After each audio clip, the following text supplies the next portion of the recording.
Finally Chennai N F C വിജയിച്ചിരിക്കുകയാണ്. അതായത് അവർ 21 പോയിൻറ്റിലേക്ക് എത്തിയിരിക്കുകയാണ് 20 കളിയിൽ നിന്ന്. അതായത് കേരള ബ്ലാസ്റ്റേഴ്സുമായിട്ട് 3 പോയിൻറ്റ് ഡിഫറൻസ് മാത്രമേ ഉള്ളൂ. സോ എന്തായാലും ഈ ഒരു സാഹചര്യത്തിൽ 4 മാച്ചോടെ അവർക്ക് ബാക്കിയുള്ളൂ.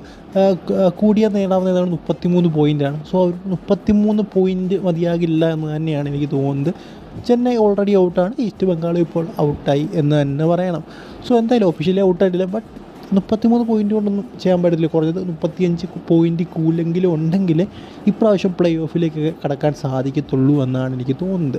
സോ എന്തായാലും ഓവൻ കോയൽ ഈ ഒരു മത്സരത്തിന് ശേഷം പറഞ്ഞൊരു കാര്യമെന്ന് പറയുന്നത് ഇങ്ങനെയാണ്. അതായത് എന്തായാലും ഇനിയും കുറച്ച് മാച്ചത്തോടെ ഉള്ളൂ, 4 മാച്ചത്തേ ഉള്ളൂ. അതിലെല്ലാം നല്ല റിസൾട്ട് കൊണ്ടുവന്നിട്ട് ഞങ്ങളുടെ ഫാൻസിനെ സന്തോഷിപ്പിക്കുക എന്നത് മാത്രമാണ് ഇപ്പോഴത്തെ ഒരു ചിന്ത എന്നാണ് അദ്ദേഹം പറയുന്നത്. അല്ലെങ്കിൽ അവരുടെ മുഖത്തൊരു സ്മൈൽ ഉണ്ടാക്കിയെടുക്കുക, അതാണ് ഇപ്പോഴത്തെ ചിന്ത എന്നാണ് അദ്ദേഹം പറയുന്നത്. കാരണം അവർ ഡിസർവിങ് ആണ്. കാരണം അവർ നല്ല നമ്പേഴ്സ് സ്റ്റേഡിയത്തിൽ വന്ന് ഞങ്ങളെ സപ്പോർട്ട് ചെയ്യുന്നുണ്ട്. പക്ഷേ അവർക്കുള്ള എന്താ പറയുക ഒന്നും തന്നെ ഞങ്ങൾക്ക് ചെയ്യാൻ സാധിക്കുന്നില്ല. സോ ഇനി വരുന്ന 4 മാച്ചുകളിൽ നല്ല പെർഫോമൻസ് നടത്തുക എന്നത് മാത്രമാണ് ലക്ഷ്യമെന്നാണ് ഇപ്പോൾ ഓവൻ കോഹ്ലി പറഞ്ഞിരിക്കുന്നത്.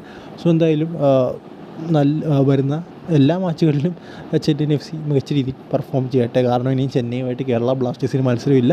സോ ഒരു ജയിച്ചാലും തോറ്റാലും ഒന്നും കേരള ബ്ലാസ്റ്റേഴ്സിനെ ഈ ഒരു സാഹചര്യത്തിൽ അഫക്റ്റ് ചെയ്യുന്നൊരു കാര്യമൊന്നുമല്ല. സോ എന്തായാലും എല്ലാ മത്സരത്തോട് ജയിക്കട്ടെ, നമുക്ക് റിസൾട്ട് അനുകൂലമാക്കി തരട്ടെ. സോ എന്തായാലും ഈ ഒരു വീഡിയോ നിങ്ങൾക്ക് ഇഷ്ടപ്പെട്ട ദിശയിലേക്ക് അടുത്ത വീഡിയോയിൽ കാണുന്നുണ്ട്. Good bye.